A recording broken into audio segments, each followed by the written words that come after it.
Senator Cormier. Thank you, Madam Speaker.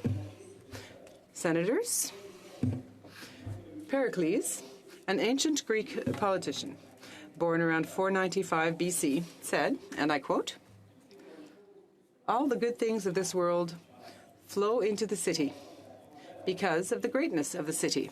End of quote. This statesman undoubtedly gave the Greek capital Athens its most brilliant period.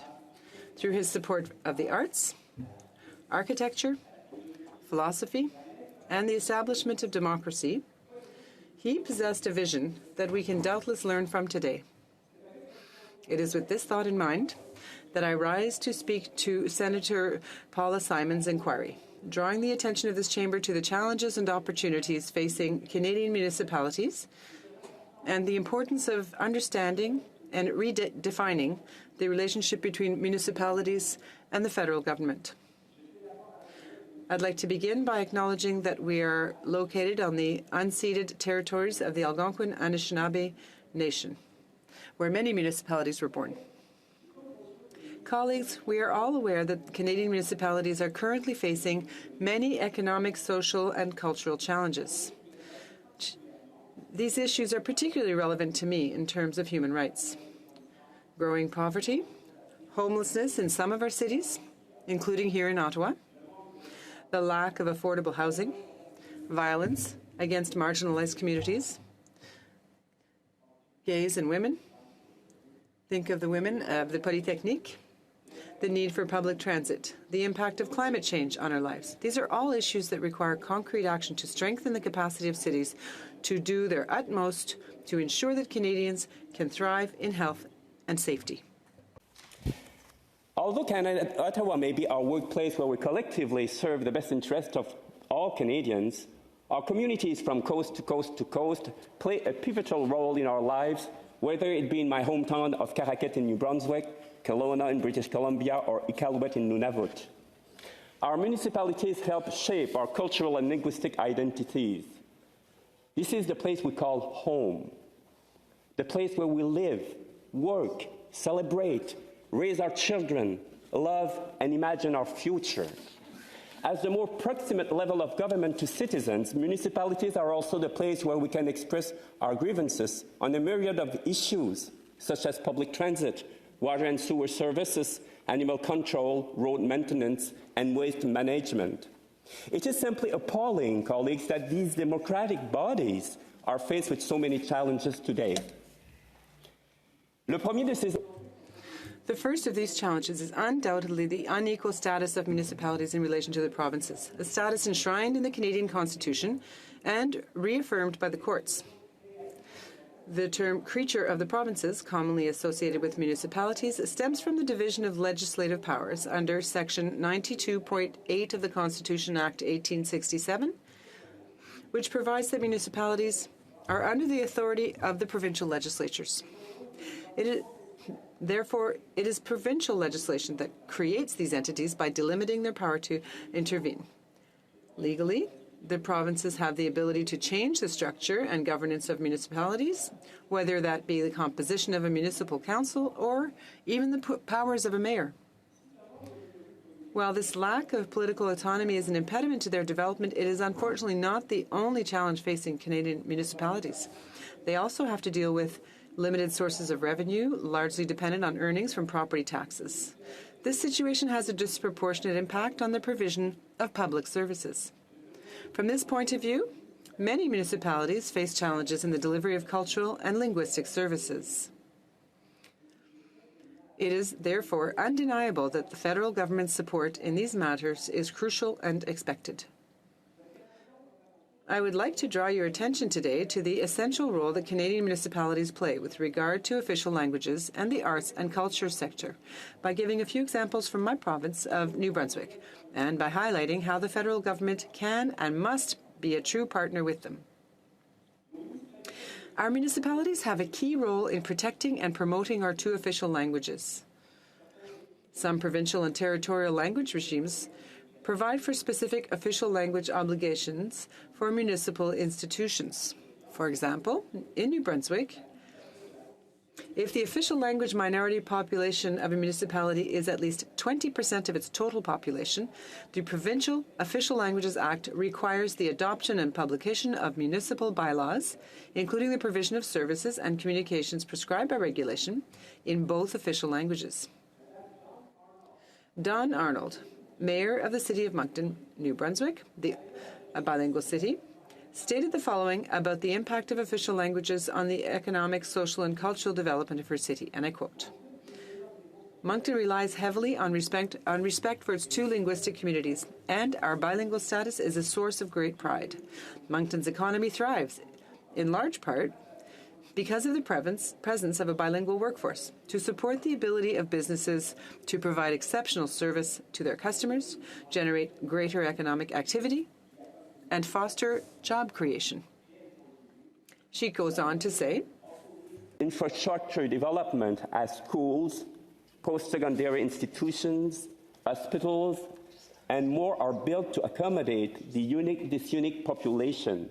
A market segment for products and services in French is also created, such as cultural activities, restaurants, services like translation, customer service, banking, etc., thus allowing a community to fully prosper," end of quote. Le gouvernement fédéral. The federal government also contributes to the prosperity of Canadian municipalities through the Federal Official Languages Act, which is quasi-constitutional in nature. Part 7 of this Act is vital to ensure the sustainability and survival of official language minority communities, which are an integral part of our country's municipalities. It includes an explicit commitment by the federal government to enhance the vitality of the English and French linguistic minority communities and support their development.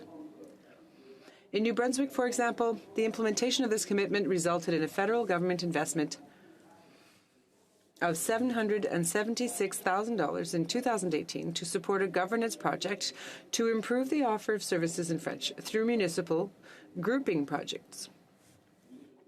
This is a positive measure that values the contribution of municipalities to the development, growth, and influence of the Canadian Francophonie. It should be noted, colleagues, that the current modernization of local governance in New Brunswick is the most important reform undertaken in that province since the Equal Opportunity Program adopted in the 1960s under the government of Acadian Premier Louis-G. Robichaud. Before the current reform, approximately one-third of New Brunswick's population did not live in a municipality, but rather in local service districts administered by the Department of the Environment and Local Government, a structure that allowed for the administration and delivery of local services to the unincorporated areas of the province, which were not, since they weren't incorporated, they had neither mayors nor councillors. This long-awaited reform, which aspires to a higher democratic ideal, ensures a major transformation of the governance of my province through a reduction in the number of local entities and a Francization of the names of some entities, thus reaffirming the importance of the linguistic and cultural heritage of our communities. This initiative explicitly recognizes the contribution of municipalities to the linguistic, cultural, political, and economic development and vitality of our province and our Acadian regions. I would like to take this opportunity to thank the Government of New Brunswick for undertaking this important reform, and I offer my most sincere congratulations to the members of the municipal councils of these new entities who were quite recently elected. The Official Languages Act, I will highlight that Part 7 of this Act also provides that Canadian Heritage can take measures to, and I quote, "encourage and assist provincial governments to support the development of English and French linguistic minority communities generally, and in particular to offer provincial and municipal services in both English and French," end of quote. The implementation of this provision has notably resulted in the signing of agreements with provincial governments to help municipalities provide services and communications in both official languages, such as the translation of municipal bylaws. Notwithstanding Part 7, under Part 4 of the Act, members of the public have a right to receive services from federal institutions in the official language of their choice, notably if there is significant demand for these services in that language or if the nature of the service justifies it. As we all know, colleagues, the federal government is in the process of modernizing the Official Languages Act to better attain substantive equality between Canada's official languages through Bill C-13, which includes some provisions that touch directly or indirectly the vitality of municipalities. Le projet de loi Bill C-13 clarifies the nature of the obligation of federal institutions, including federal departments, to take positive measures to implement certain federal government commitments, including the commitment to enhance the vitality of English and French linguistic minorities in certain strategic sectors. Colleagues, taking positive measures to support sectors that are essential to enhancing the vitality of English and French linguistic minority communities equally helps to make municipalities more vibrant and robust. In other words, the development of official language minority communities is as much a catalyst for growth for Canadian municipalities, whether it be economically, socially, culturally, or politically. Our Canadian municipalities, particularly in the regions, are also facing a major challenge with respect to the demographic decline of their population. Immigration is a key factor in dealing with this problem, which is only getting worse every year. Bill C-13 provides for the adoption of a Francophone immigration policy. This provision, which will undoubtedly help to counter the demographic decline, will likely have an impact on the operations of municipalities, including Francophone associations, whether at the stage of welcoming, integrating, or retaining immigrants. Beyond official languages, it is undeniable that the arts, culture, and cultural industries are true vectors for the development, growth, and influence of our Canadian municipalities, and that the federal government also has an important role to play in this area. Before I came to the Senate, I had the privilege of directing the États généraux des arts et de la culture dans la Société acadienne du Nouveau-Brunswick, a major societal project aimed at the cultural development of the territories of Acadian society in that province. A development approach in which all sectors of society were involved in developing and implementing initiatives to integrate culture, the arts, and heritage into their territory. The goal of this large-scale project, carried out by the Association canadienne des artistes professionnels du Nouveau-Brunswick and funded by the federal and provincial governments, was to develop a comprehensive strategy for the integration of arts and culture in this society. In other words, to develop a national cultural policy for the Acadian people.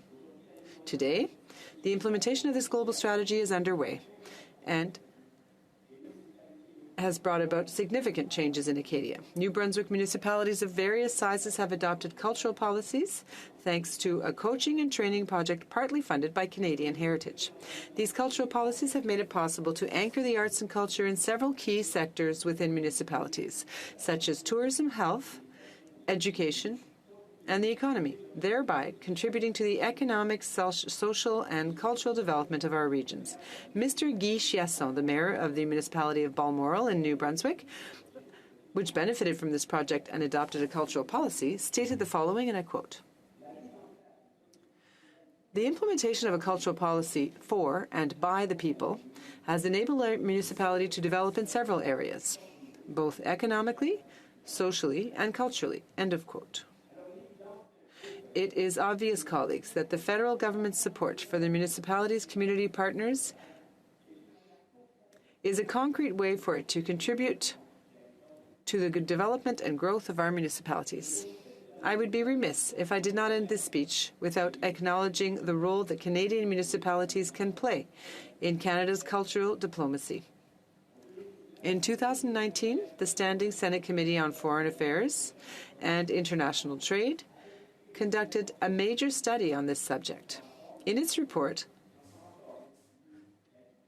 Cultural Diplomacy at the Forefront of Canadian Foreign Policy, it recommended, and I quote, that the Government of Canada examine opportunities for increased or improved collaboration and coordination with provinces, territories, and municipalities on cultural diplomacy. End of quote.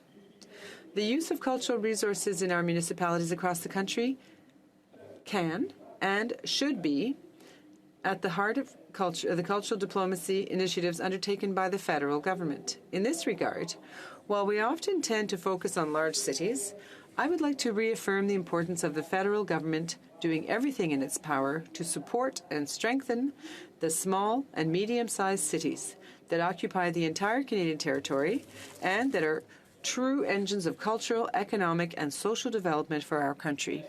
Colleagues, these are all ways in which the federal government can support our Canadian municipalities. There is much more to be said about the fundamental role that Canadian municipalities play in the development of our country. Federal, provincial, and territorial relations are key to the development of our municipalities. I therefore hope that the various instruments available to these different levels of government take the needs of our municipalities fully into account. In closing, I would like to quote Pericles once again. He said, "There is no happiness without freedom, nor freedom without courage. Let us therefore have the courage to work together to strengthen the relationship between the federal government and our Canadian municipalities so that our fellow citizens can live happily and freely, and that we be able to create, as suggested by Senator Odette, meeting spaces, rebuilding spaces, co-creation spaces, where together we can dream of this wonderful country that we call home."